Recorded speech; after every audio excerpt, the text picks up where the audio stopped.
Hello and welcome to another episode of Movies That Make Us. I'm Jake. I'm Tracy. I'm not Val.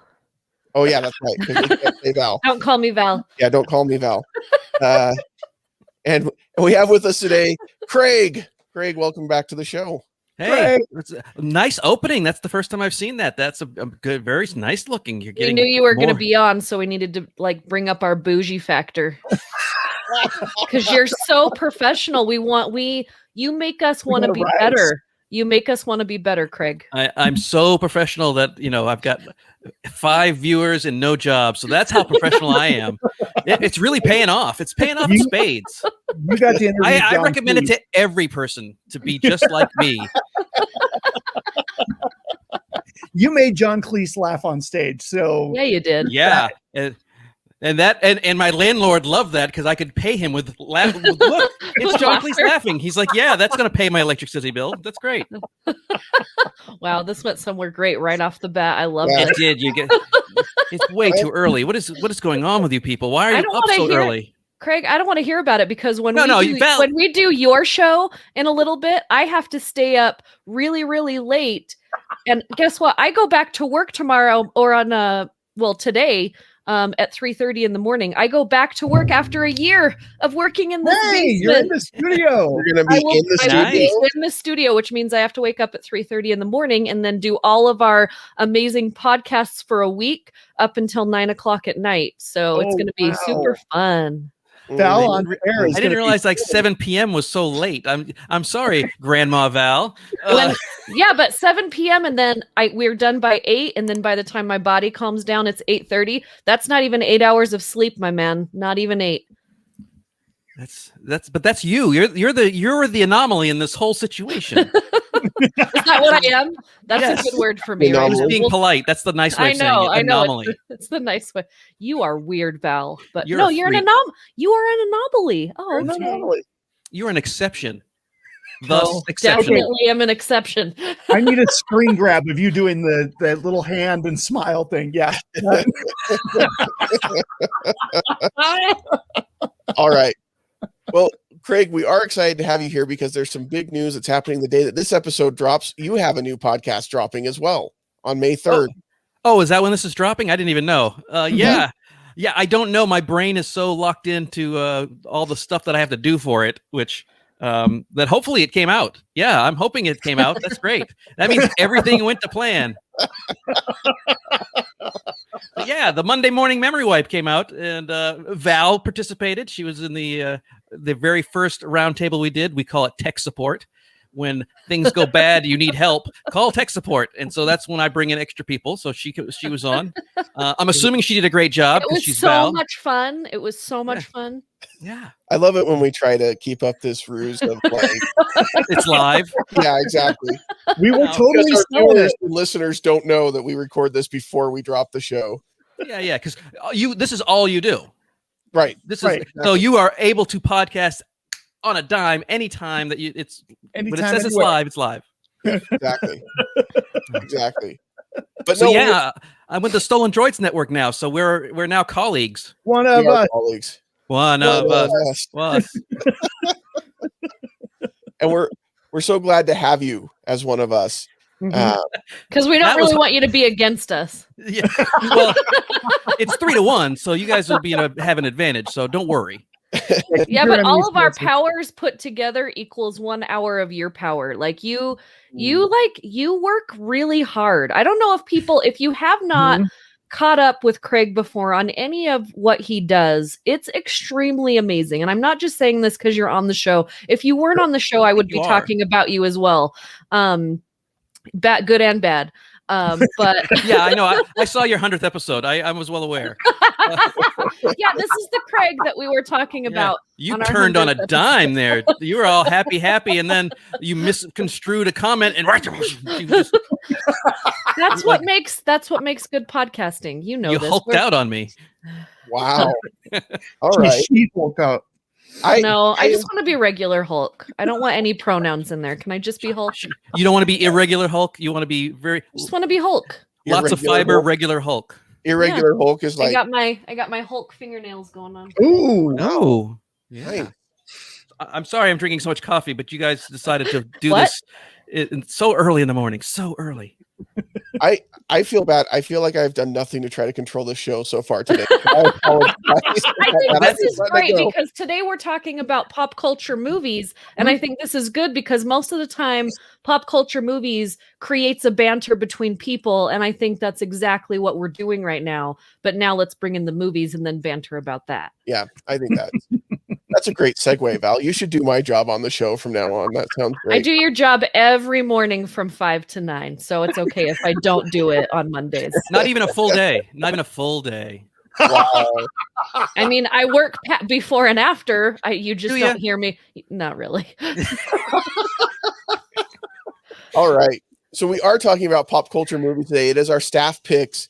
We're calling this pop culture icons. I didn't know what else to call it, but we are picking movies that had a huge impact on pop culture. Now, Val put this together for us, presented the idea to us. So she put a couple of rules in, which is really weird. Caveats. To put rules in that we have to follow because she's usually the one that we put rules in and then she just breaks them. It's like rules. Who needs rules? But this time she had some. So what are the two caveats that we had, Val? So because I didn't know there were rules. So. I just feel like the caveats of not having any superhero movies, because we talk about superhero movies a lot. And so I just think let's throw that to the side because I think that's a whole different pop culture thing. And there are so many other movies that we should talk about that have influenced pop culture. And people automatically, especially outside of like us, our nerdy selves, our nerdy group, like they always go right towards the superhero movies. And I just think we've done it. Let's talk about something else. I don't remember what the other rule was. Star Wars. Oh yeah, Star Wars. He's wearing a hat. So no, because we all know, everyone knows that Star Wars is a huge pop culture phenomenon. So I mean, that to be said, we don't need to talk about that either. For me to say don't talk about Star Wars or superhero movies, kind of a big deal. But again, I do think that there are so many other pop culture movies that we should talk about. And it was hard for me to pick one because like the whole 80s, like every movie that came out in the 80s was like huge. So to pick one, and it's just really hard. So I'm sure we'll touch on other movies, but we're going to deep dive into our top picks. Yeah. And I think that the no superheroes caveat was good because I think right now, especially, that is all that there is in the pop. I mean, not all that there is, but it's a huge part of what the pop culture is right now. And so it's hard to, I mean, we'd all do a Marvel movie and be like, this had a huge, and then it would be boring and it would just be a Marvel podcast. Yeah. Right. So I think they were two really good rules. Yeah, no, I agree. Yes. Oh, there are fantastic rules. You would be the nicest and most beloved fascist because your rules are so nice. And You're such a nice fascist. I want a t-shirt that says nice fascist on it. And then I also want to start a band with just me and me in this band called Nice Fascist. I think we should call you the Fascististas. Like, no. That's better than what I was going with. I was thinking beloved. You could beloved leader. It could be Nice Fascist. Beloved fascists. Nice Fascist for the band name, and the album could be Call Me Val, Don't Call Me Val. Yeah. Don't call me Val. You can call me, but don't call me Val. Yep.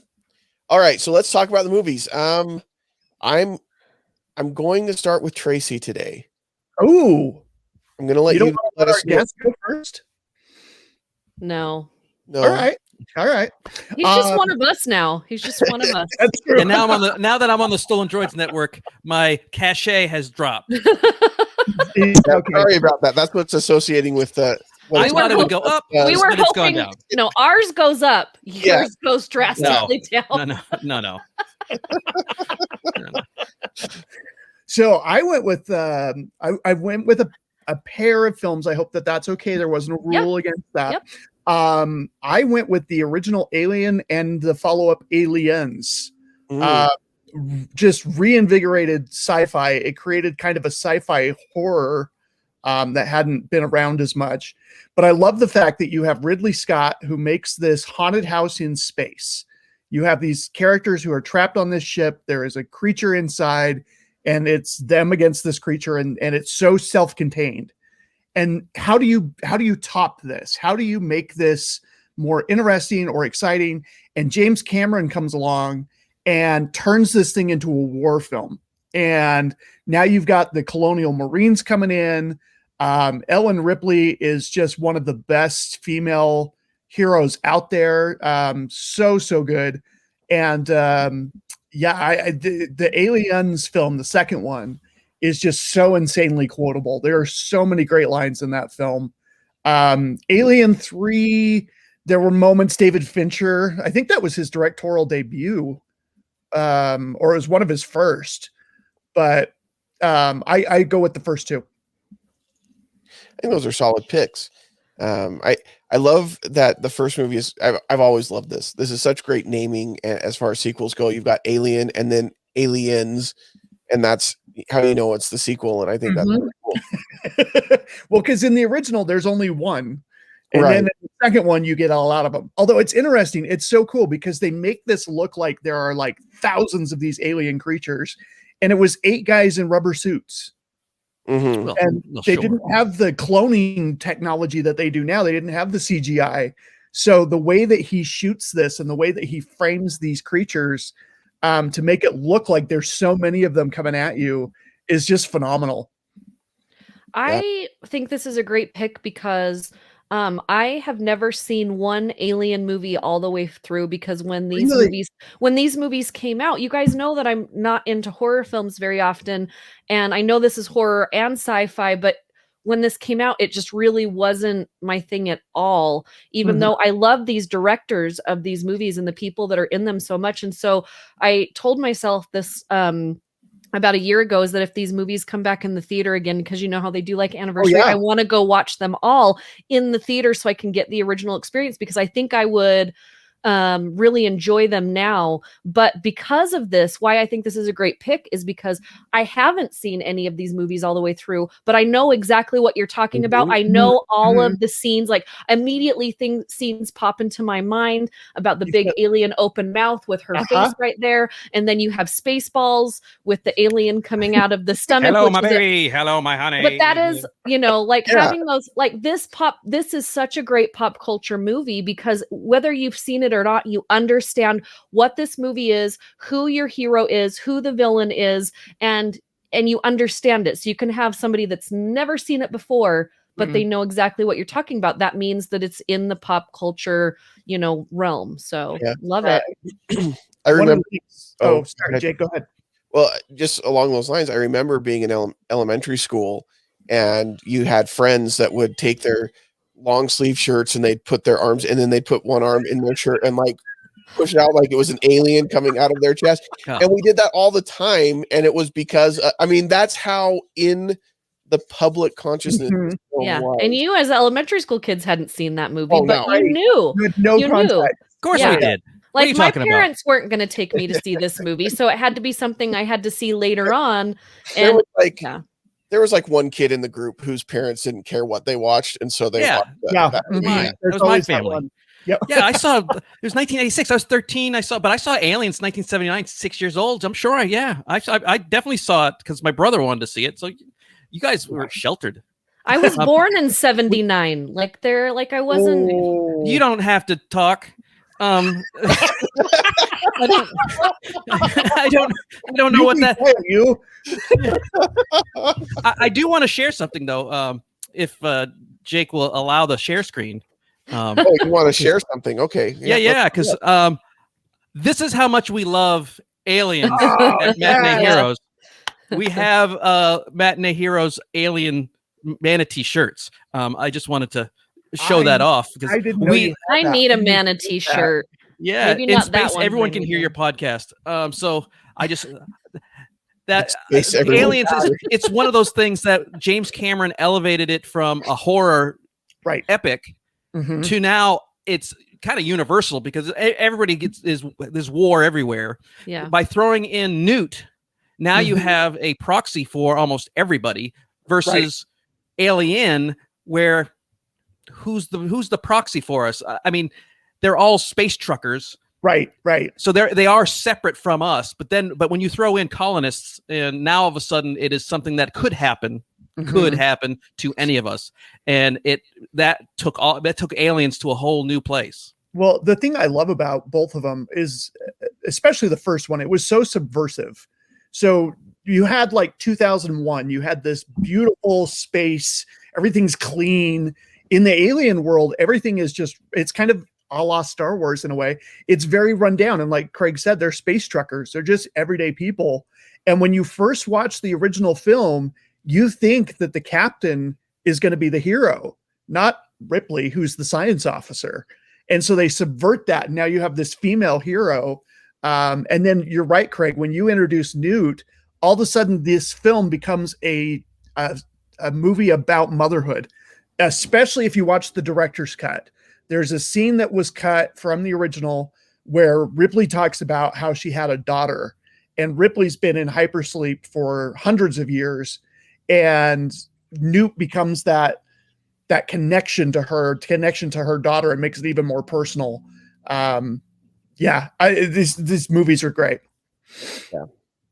Yep. I agree. Although some of the sequels, not so much.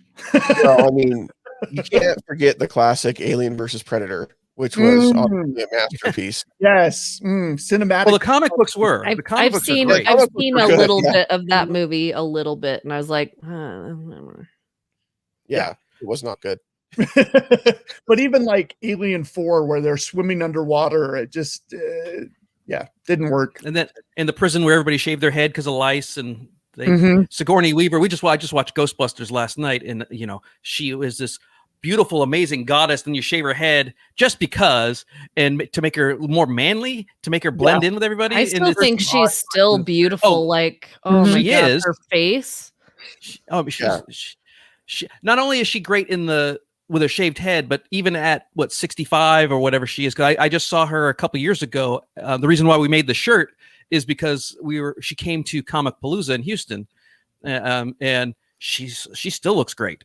And she's super talented, and I like her because she's willing to do anything as far as subvert her own image. She's not afraid to look stupid on screen or crazy or weird or do something strange that might be a lot of other people would go, I'm not going to do that. That's ridiculous. Nope. She's gung-ho, and I love it. Well, real quick, I read an interview where she was working on the new Avatar films, and she had to learn how to do deep sea underwater diving with no oxygen tank. So they're acting at the bottom of this pool for like 6 minutes. She's like, I had to learn to hold my breath for 6 minutes while still acting. I'm like, good for you, Sigourney. I couldn't do that. Is that the new thing in Hollywood now? Because I know that Tom Cruise had the record for a while, and then Michael B. Jordan, I just saw an interview yesterday about him holding his breath for the new Without Remorse movie. He should be holding his breath because it sucks. Wow. But he doesn't suck in it, though, right? Yeah, does he suck, or does the movie suck? Is always good. Uh-oh. Oh, man. Oh, silence is deafening. You guys know how much I love him. Like, I know. And I screened it on Wednesday, and Dave's like, great, we're going to sit down and watch your boyfriend on TV, and we sit down and watch the movie. And, unfortunately, it's based on a book written by Tom Clancy, and he had nothing to do with the screenplay or, and it's just, there was some great moments that Michael B. Jordan just took over and was great, but overall the movie fell flat. It was those cool moments weren't enough. It wasn't enough. I gave it a C. Wow. Yeah, those Tom Clancy movies and properties, he's not involved, or I think he's passed, but even the last 10 years of his life, he was only involved in name only. It's almost like with the Patterson books. There's other people writing them. And so with Tom Clancy, it's the same way, because there's like 58 games that they're based on his property. So it's even with Red October. Yeah, it was a really good idea for a movie, and I know there's going to be more, obviously, because Michael B. Jordan has signed up for them. But as a fan of Michael B. Jordan and a fan of action films and a fan of like this style of action film, I really, it hurt my feelings. I wanted to like it more. He took it personally. Like looking at this movie on the surface, a C grade from you, Val, is not a good sign because this is like it had so much your alley. I mean, it's free if you have Amazon, so I wouldn't say don't watch it, but just know that you're going to have moments where you're like, that was awesome. And there's going to be like 3 of them. And then the rest of it, you're going to be like, I mean, okay. Yeah. Well, let's move on to the next pick. And I did this strategically, by the way. Craig, what's your pick for your pop culture icon?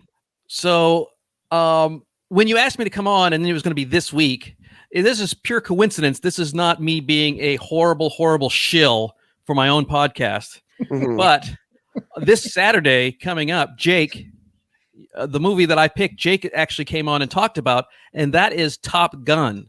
Oh, yes. So we're doing Epic 80s month, and we started off with a Karate Kid, which actually was a Cobra Kai episode, which I'm not a big fan of Cobra Kai, but we spent a lot of time talking about that. But we did Top Gun, and I think this was the first movie. It's not the first movie that the Navy was involved in, but I think this is the first movie that the Navy was involved in where they had actual return on investment in quantitative ways. Because before then, it was kind of like naming a stadium. You know, what is the one in Salt Lake? Vivint Stadium or whatever it is? Yeah, Vivint Arena.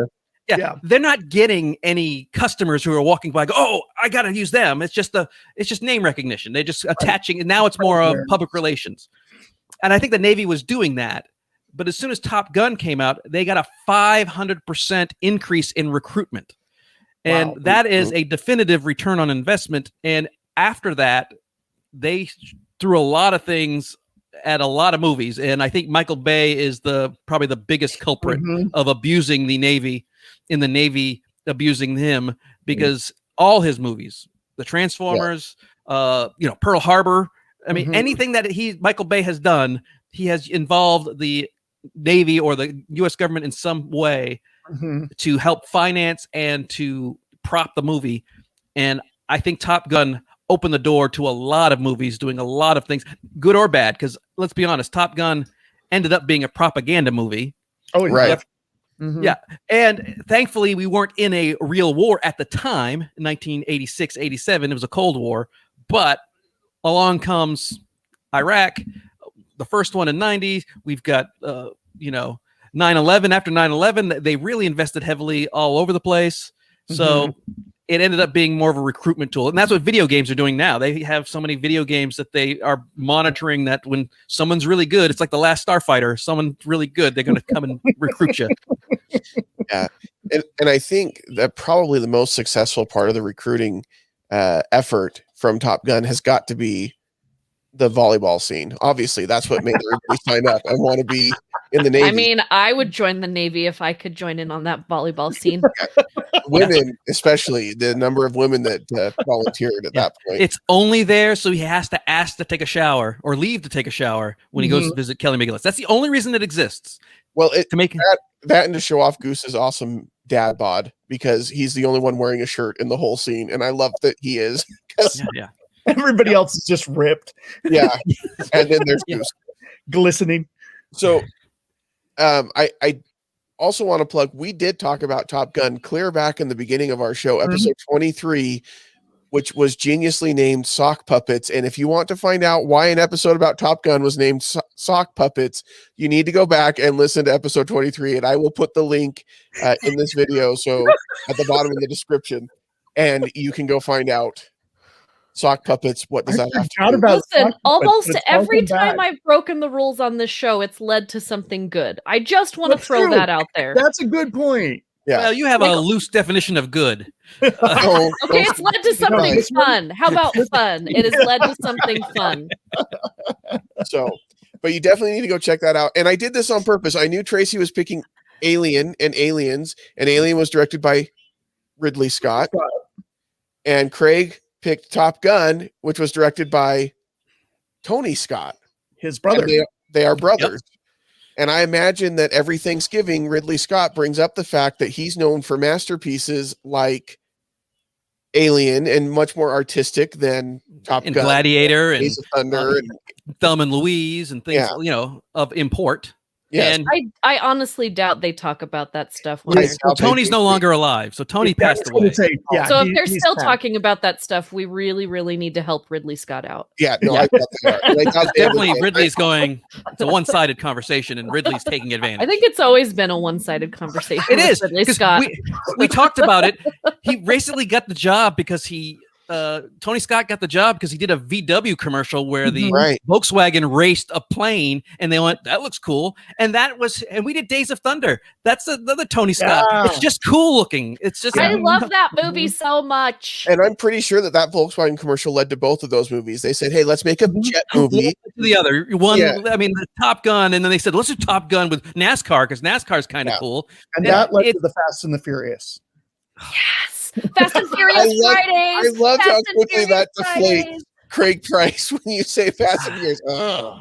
God, I hate the Fast, and it makes me fast and furious. I have never seen any of the films. I've seen What? 2. I saw the first one, and then I was forced to see the last one Tracy, because let's go to the Megaplex this Friday. every seen Friday, I've Friday, you can go for free. Fast every and Furious Friday. All right, But Val, you're on. If you've never seen any of, like, are you going to see all the films this Friday, Val, or is No, it? they one that's play- coming One a out? week. One a week One a until week. the new one comes out. Yep. Oh. Free for free. You just show up and buy food.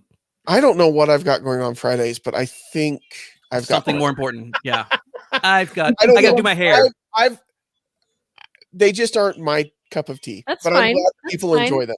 And I They think started that's off great. as DVD VCR thieves, and now they're International Space Station agents. Not yet. That's what happens Maybe though when not you're really yet. good.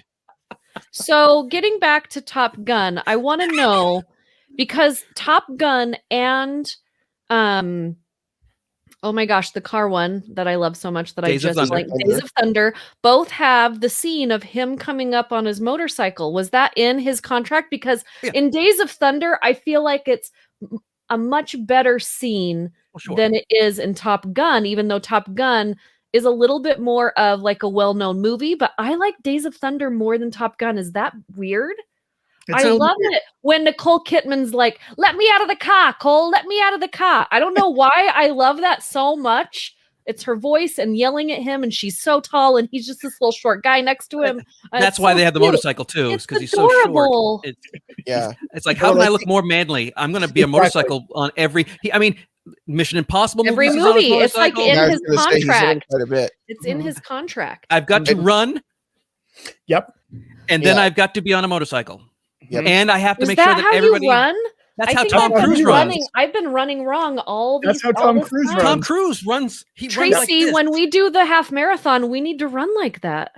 Yeah, We can try, but I can't believe you don't know the Tom Cruise run. I do. I just have never I run think that at a way. certain, I think you can start Nobody out has. running like that in a half marathon, but at a certain point, you're just trying to get through it, and you right, Yeah. right. Okay, but at least for like, I don't know, 5 clicks. What's 5 clicks equal? I have no idea.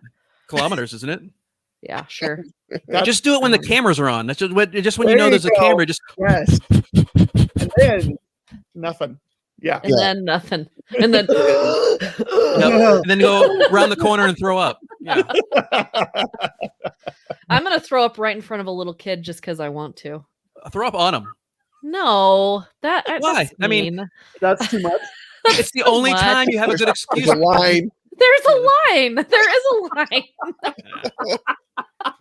You'll probably think it's cool. He's like, "Oh, Val from 98.7 threw up on me." Oh my god, we're gonna be at Disneyland. Nobody there knows who I am. I do. Little kid I, eating their chocolate bar, and then I'm just down the street. Are you gonna When come they- watch us run? When No, they no, I'll come reopen- afterwards.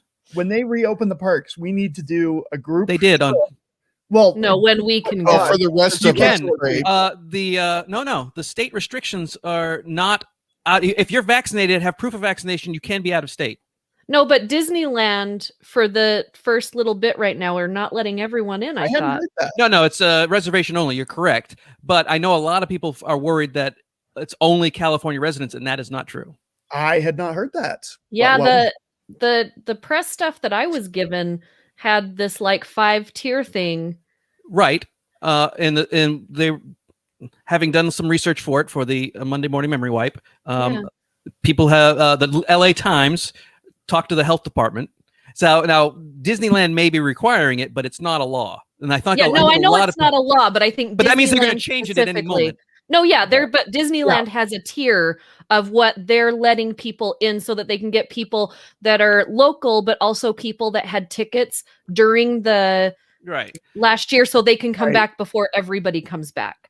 So the difference between the big difference between Disneyland and Disney World is for the world, and they don't expect people from. No, it is. It's like they expect tourists. I definitely get what the difference is. I was just going off of what Disney sent me. So it wasn't for you, Val. It was for the listeners, but that's okay. But Universal, never mind. For you, for everybody else, you'll have to look it up because I can't tell you because Val will be upset. Oh my goodness.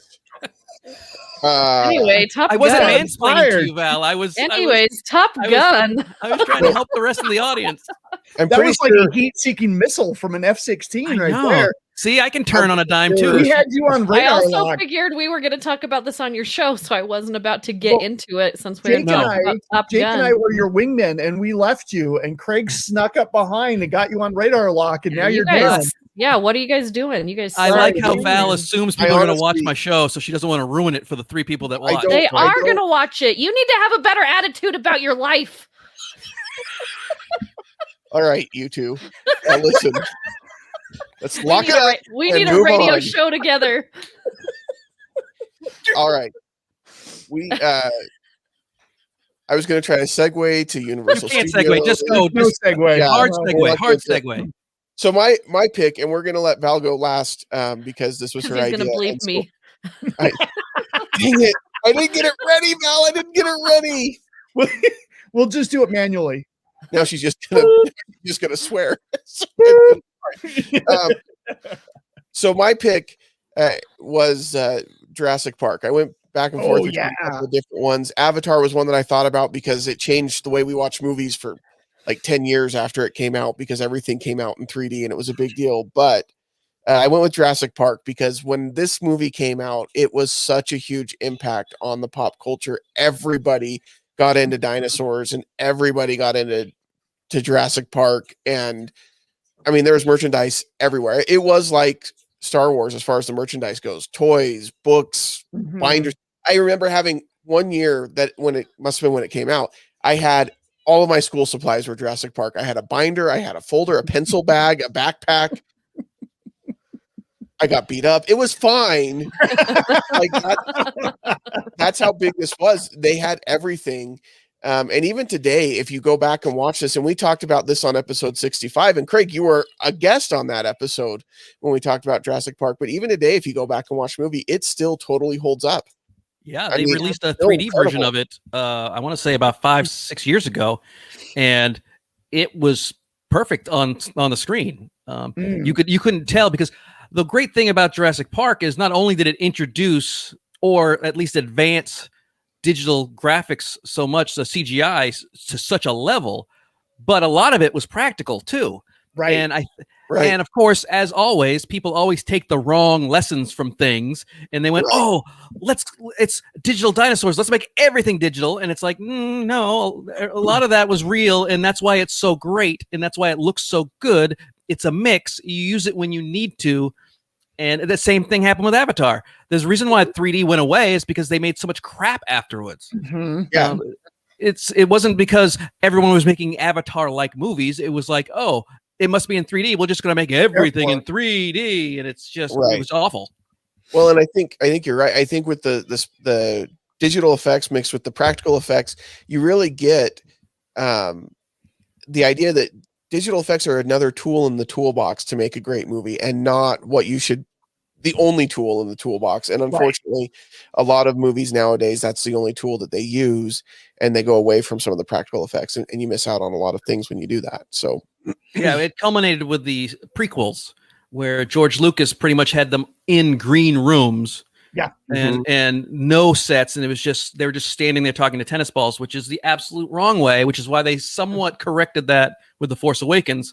A lot more practical. That was a beautiful looking movie and much more believable and much more enjoyable movie because it didn't have to deal with politics, which was, I mean, it was interesting, but it's not that interesting, especially for kids, but it just looked really good. Yeah. Yes. Well, I think it's interesting. Jake said that he had like a Trapper Keeper with Jurassic Park, and that was the year that I graduated from high school. So, you know. So you also had a Trapper Keeper. You also had a Trapper Keeper out the door. I'm assuming. He was entering elementary school. You were exiting high school. It's fine. Yeah. Me and Tracy are the old guys. I think one of my favorite things about Jurassic Park, because I was like 5th or 6th grade when it came out. Don't have to rub it in, man. We know. We got it. We got it. The reason why I'm telling this story. There's a reason. My mom wouldn't let me go see the movie until I had read the book because she was afraid that the movie was going to be too scary. So she made me read the book.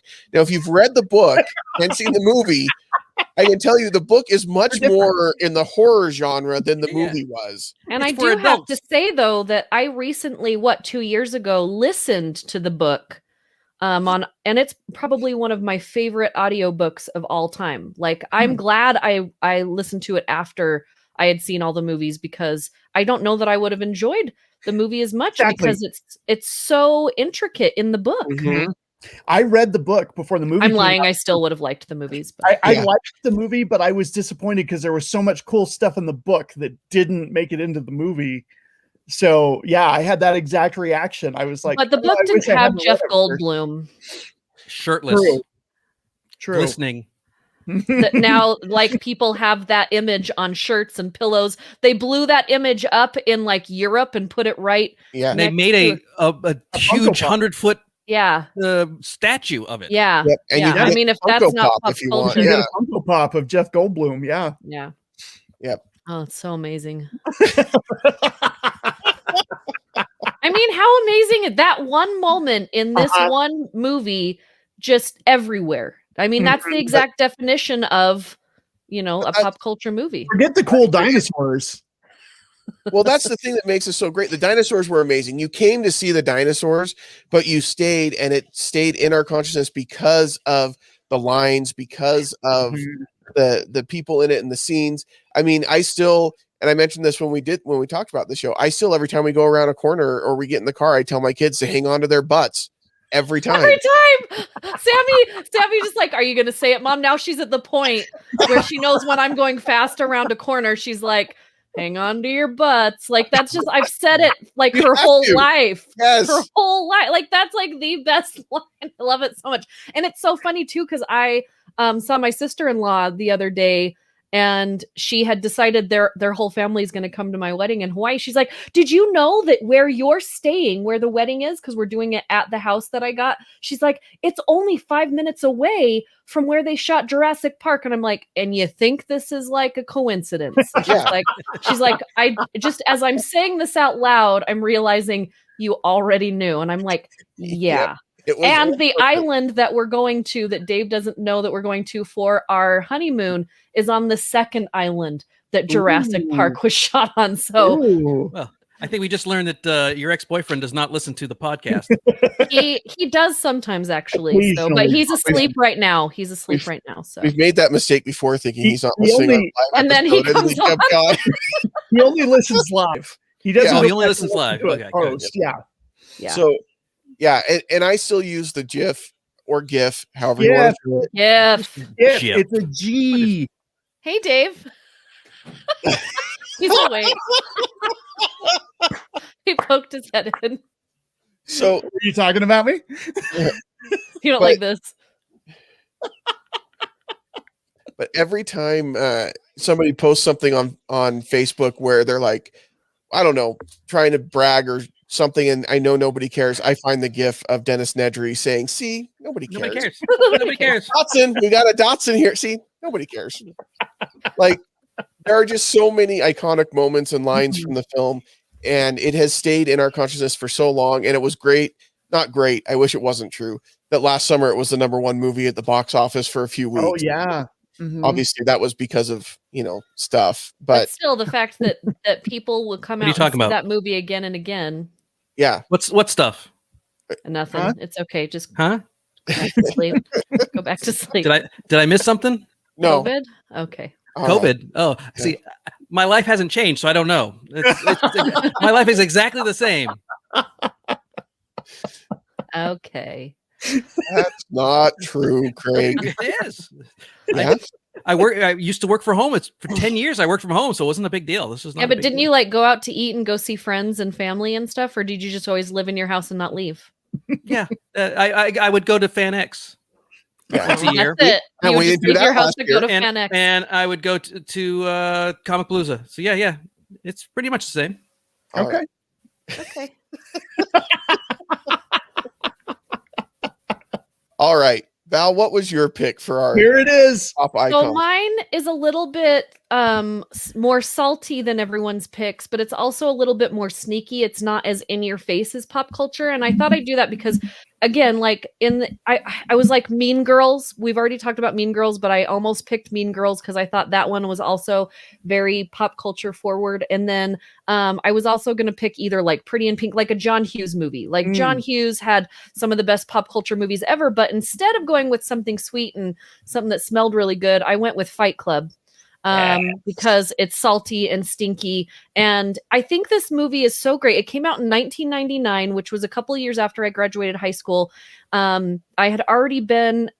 I was going through film school, so I was just like a super snob when it came to watching. Nobody wanted to watch a movie with me, right? Mm-hmm. And then this movie came out, and not only not like so enthusiastically at that. Yes, no, that's correct. Nobody wants. No, that's correct. Nobody wants to watch. No, because I graduated film school and I was a film snob, and nobody wanted to watch. Nobody wants your opinion. Nobody wants to know what you actually think about this movie. We just want to enjoy it. Shut your face. That's pretty much what it was. But so this movie comes out and it's so gritty and it's so different, but it hits both cultures. It hits the culture of people that are like, I'm the loner, people don't understand me, and also the really just schmuck guy or lady sitting in an office that hates their life. So it kind of grabs both sides of this audience and it brings you in. And the cinematography of this film, just the opening scene of that digital going right into realism is really great. But for me, it's like you will run into people that have never seen the movie, but they understand, a couple of different quotes from this film.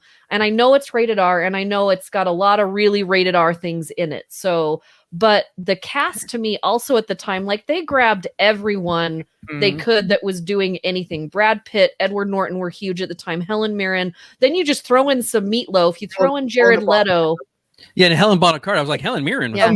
Sorry, Helen Bonham Carter. There was a Helen. I have a question, though. Carter. Yeah. It's R-rated. Is a lactating meatloaf the reason why it's R-rated, or would that be PG-13? It's I think that'd be PG-13. Yeah, I think that'd be PG-13. Yeah, but David Fincher, I think David Fincher, like, really... He grabbed this movie and it could have bombed. This was a weird, crazy movie, but for some reason, and critics didn't love this film, but audiences totally, like regular Joe Schmoes, we totally loved it because, again, I think it hit for everyone. Yes, you're somebody that maybe is like, I don't fit in. I want to fight the system. And then the people that we were like, our lives suck. Like, we just want to be cooler. We want to be Brad Pitt. We want to be, selling people's fat butts back to them. We really do. But I didn't say the swear word, Jake. Thank you. I think that's the problem with Fight Club. Is I think a lot of the wrong lessons were taken from it by the general population. I think a lot of those loner nerds that you're talking about, and we're looking at this movie and we're looking at Brad Pitt as an idol when they walked out. Right. Exactly. That's not good. Right. That's bad. Right, but it's still a huge pop culture phenomenon. No, yeah. I'm not disagreeing with your premise. I agree with you because a lot of people were like, great, we've got to, be these angry people and create this whatever. But so that was such a crazy phenomenon. But again, if you think about the premise of this film of some depressed loner guy that basically creates this alter ego of himself, and he's way better in this than he is in Hulk. So his alter ego in this one is way better than Hulk. You get to see him shoot him in the face. That's extra added. Oh my god! We had to sit through American History X. I was hoping that scene would show up. It's fine. Yeah. American History X was a good movie. I'm fine. But I guarantee you that Tyler Durden poster was on like every frat boy's wall. Yeah, they all got the wrong message, but it was everywhere. It spread like wildfire. Sure, wrong messages spread very easily. That's the hard thing, though. That's the hard thing with art, though. You put it out there, and what you intended may be not what the audience gets from it. And that's what leads to great arguments, not great, because they're really awful arguments between fanboys. I mean, Star Wars is a great example. People are still trying to debate what Rian Johnson intended here, there, and everywhere in The Last Jedi and everything else. And Rian Johnson's like, I've moved on, people. Like, Knives Out, baby. I'm doing nothing else, but leave me alone. Yeah. $800 million for Knives Out. I'm going to do the sequels. I'm going to do that for the rest of my life. Yeah. Come on, Rian Johnson. We expect more from you. Do we? I don't know. Good for him. So I picked that because I figured out of all of your movies that are kind of these, family friendly, like forward movies, there are movies like Fight Club and like American History X, because I do think American History X, something came out of that movie as well. Not as huge in pop culture, but there was a culture that picked up some of those things. But I think Fight Club, like there was top 10 lists on David Letterman on, what you shouldn't talk about. There's, it just like, the first thing you don't talk about in Fight Club is Fight Club. The second thing you don't talk about in Fight Club is Fight Club. And everyone has used it. It's been in music. It's been in commercials. It's been on, in comedy bits. It's just everywhere. Whether you've seen the movie or not, you've used it or you understand it. Well, and people who haven't even seen it will probably recognize the poster with the pink bar of soap. Exactly. Yeah. And they don't understand what does soap and fighting have to do with each other? Well, watch the movie. Yeah. I was going to say, as Val was going through the movies that she thought about, there was a pink theme that ran throughout. Because Mean Girls, Wednesdays were pink. That's the Pretty in pink. And then went with Fight Club that had the pink bar of soap. And I was like, there's a lot. I secretly like the color pink. Yeah. She claims that she loves black, but I do. You guys are all wearing black today, and I'm wearing this bright yellow hoodie. You can always just love them both, and then you get Blackpink, the K-pop sensation. So. I only know that, Craig, because I have a teenage daughter. No, don't blame your kids. I'm sure you introduced it to your kids. Nice job, Ted Cruz. You probably would. Hey, you'd love listen to this. Boom. Have I got something for you kids? And here's all the really weird looking dolls. Have fun. To get on my daughter's level. I'm trying to make that connection. I've got to get into this because she's into that. The other day we were driving in our car and I put that on because she wanted to listen to it. I have their music makes me feel old. Not because I listen to it, I'm like, this is crap. Why don't you listen to some good music like what I used to listen to when I was a kid? And then I said, I've become an old man. That was the moment where I realized. You grew up in the 90s and most of that music was crap, so you don't know. Hey, Sammy's listening to all the music I listen to. So. In fact, that's a nice tie-in back to Fight Club. Ed Kowalczyk of Live is the waiter who serves. Yes. Yeah, don't ever eat soup out in a restaurant. I couldn't do it for like 5 years. I could not order soup. I still question it. Because of this movie, I question soup every time. Every single time. But the first time I saw it, I'm like, that guy looks like Ed Kowalczyk. And I'm like, that is Ed Kowalczyk. Anyway. Yeah. Tracy's a 90s nerd for you. Yeah. I love Live. That was my college jam, man. Live, all that stuff. Yeah. And I will argue that as far as alternative music goes, the 90s was the greatest decade of alternative music ever.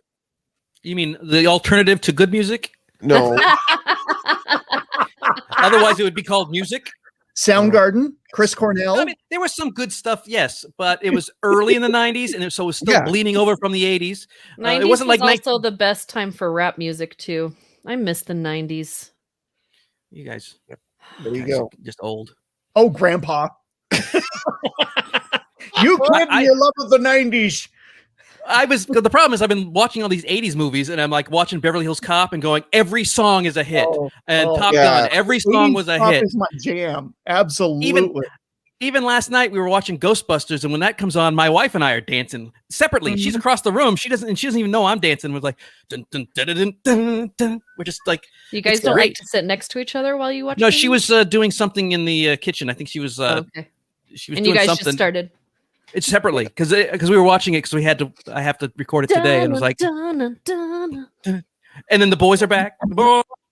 Back in town. We need to do an episode of just great movie music, or a month of it, because there's just so much. It'd just be all Kenny Loggins.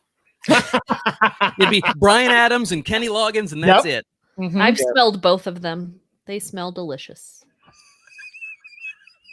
You know who doesn't claim to fame I wasn't expecting? Tyler Durden. Tyler Durden smells like so many disgusting things. Like if we could make a Tyler Durden cologne, it would be like sweat, sex, dirt, spit, like the blood, juice at the bottom but of a like garbage the can. blood, like a day later blood. You know, like just not gross. fresh blood. So you prefer fresh blood, the smell of that over the because day later it just like, it's like with me with spaghetti. I can't eat the spaghetti the next day. It's got I can eat spaghetti every time of the day, regardless. Like I'll just eat it. You're not a real Italian. No, you're not a real Italian. You're not a real Italian. Whoa. Tell me eating microwave spaghetti, there's something wrong with you. Dave just said Tyler Durden smells like Axe body spray on a bum. Not like a butt, but like a bum. A homeless person. A homeless person. Yeah. Because you need to have some of that, garbage can that's been in a rainstorm, just a little bit of that stuff that's been sitting there and brewing in the hot Utah sun for about 3 days. You threw away some Vietnamese food in there because that tastes good right when you eat it, but the next day you don't want to smell it. Or Indian curry. Oh yeah.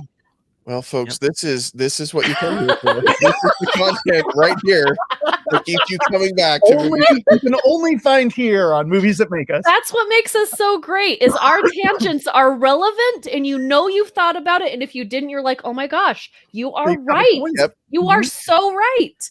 Plus, it helps with your diet because you're not hungry after listening to an episode. Yep. Not this one, but Chef.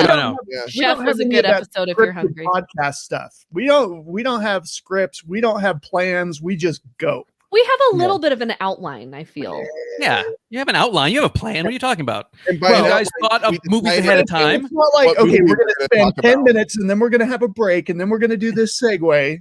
Yeah, we're going to talk about that. You just explained every podcast that is out there. Right. Yeah, that's a plan. I mean, no, I'm not. What makes it unique is the 3 people I'm looking at right now. That is what people come here for, not for the content or the format. But yeah, you make it sound like it's like magic that sprouts out. You guys plan. We had 2 rules. We had rules. First rule was nobody talks. Wait, no, not the rule. Yeah, nobody talks about Matinee Heroes. Oh, wait a minute, that's my other podcast. Put your shirt up on the screen. I think we talked about it. I put my shirt up on the screen. Well, I let you. Oh, wow! I'm learning how to market. Gatekeeper here. Yeah. Oh, you have no idea. He is the gatekeeper for the entire network. That's true. If you want to get on this network, you've got to go through Jake. But also, if you want to get stuff done, you go to Jake because there are other people who will go nameless that I have to wait until Jake does it. So, Jake, thank you so much. You are the glue that keeps this entire network going. This is true. Well, thank you. Yeah, it's my first week on the network, so it'll change. My opinion will change.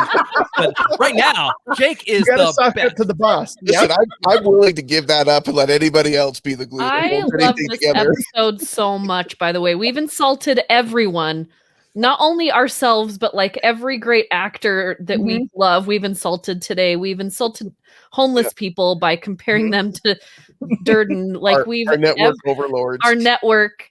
So, everyone has been equally insulted today. It'll be nice as we go forward and call ourselves Movies That Make Us, formerly of the Stolendroids podcast. That's a really long title. Stolendroids used to present Movies That Make Us. The artist formerly known as the Stolendroids Network. Yeah. Well, this has been a fun show. It has been. Jake's like, I don't know where to go. Yeah. Well, we've got to wrap it up. That's where we've got to go. You've got to learn your segues, Jake. You've got to learn your segues. You just make them up. He had them, and we've crapped all over them. No, you got to commit to them. You don't have to. Don't worry about what's actually happening. Just do your segue. So we. I feel like there's pressure. No pressure. Just do it. Do it.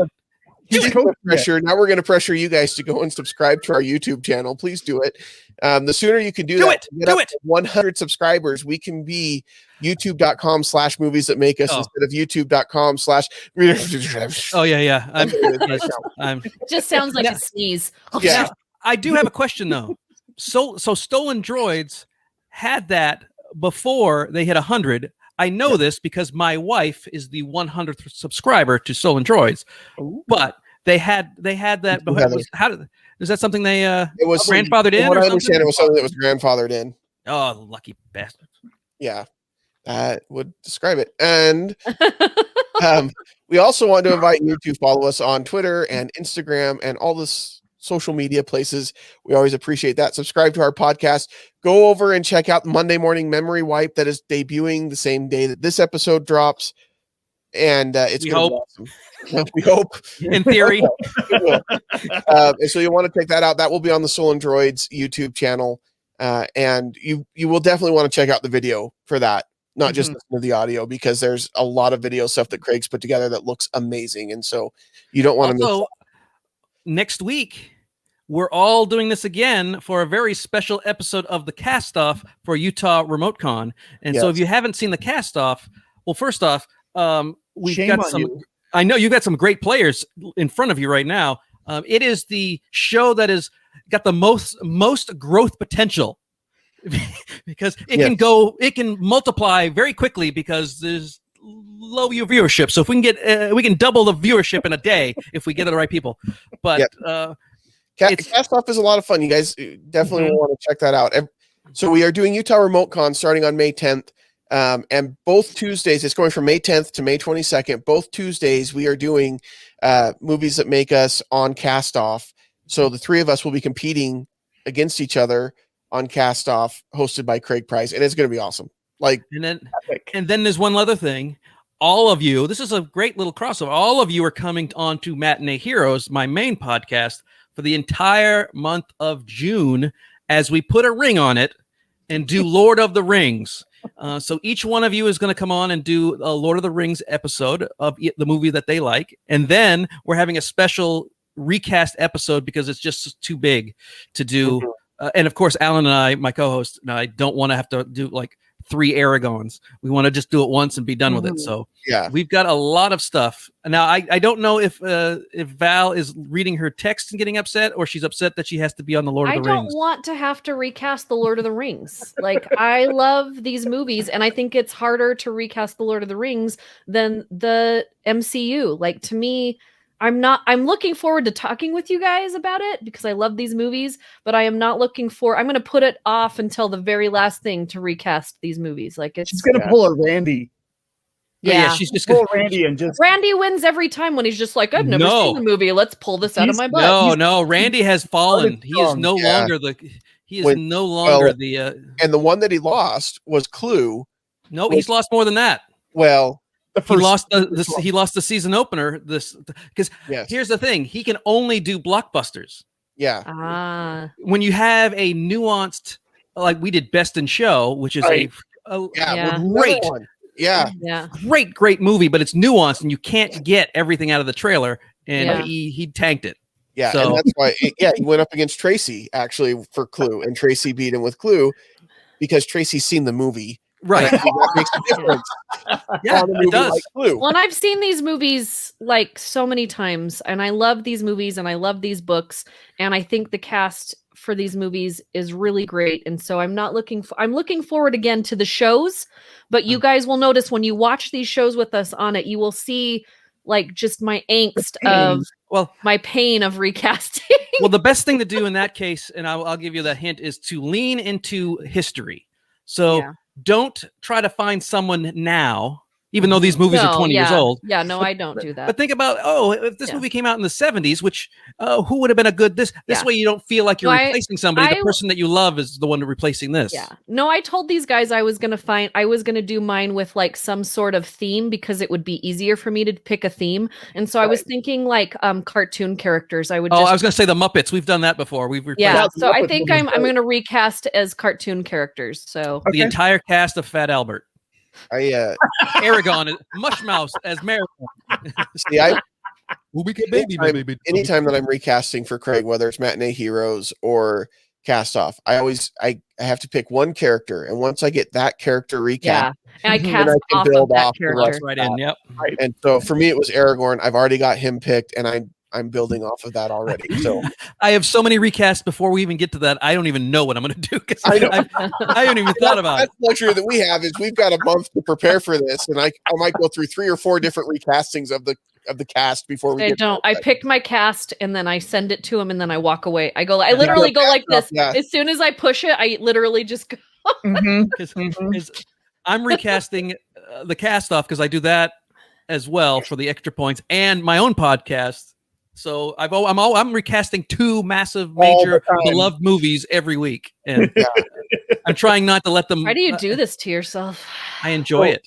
Yeah, I know. It's a really great concept. It's really, if you have not seen CastOff or any of Craig Price's shows, you really need to, because I really think they are genius. Like, there are a lot of movie podcasts out there, and I do think that this one it stands out from the rest, and I really want more people to watch and listen.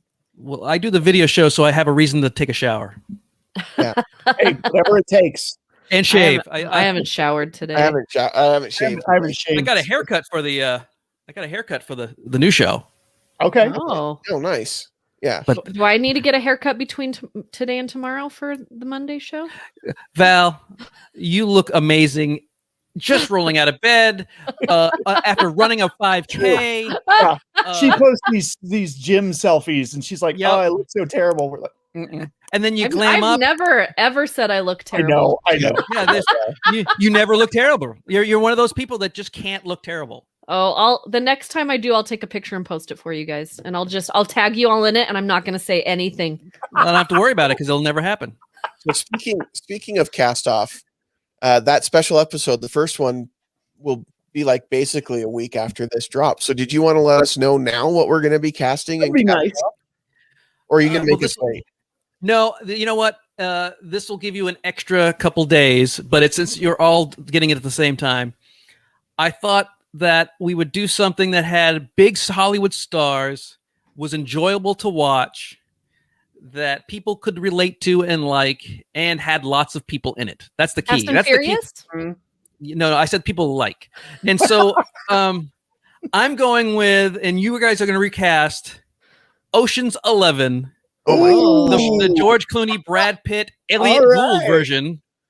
And so Ocean's 11 next week on that's going to be the CastOff / Utah RemoteCon.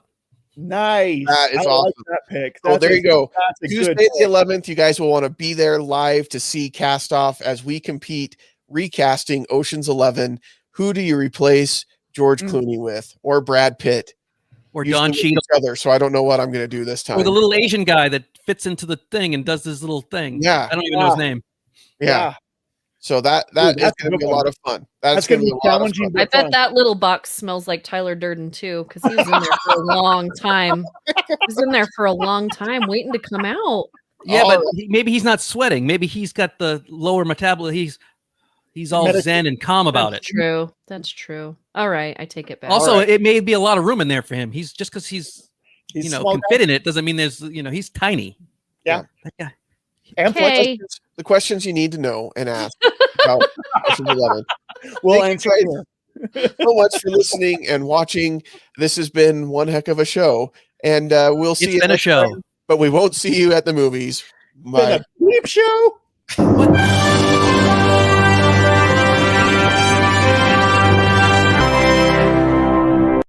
This has been a Stolendroids Media production.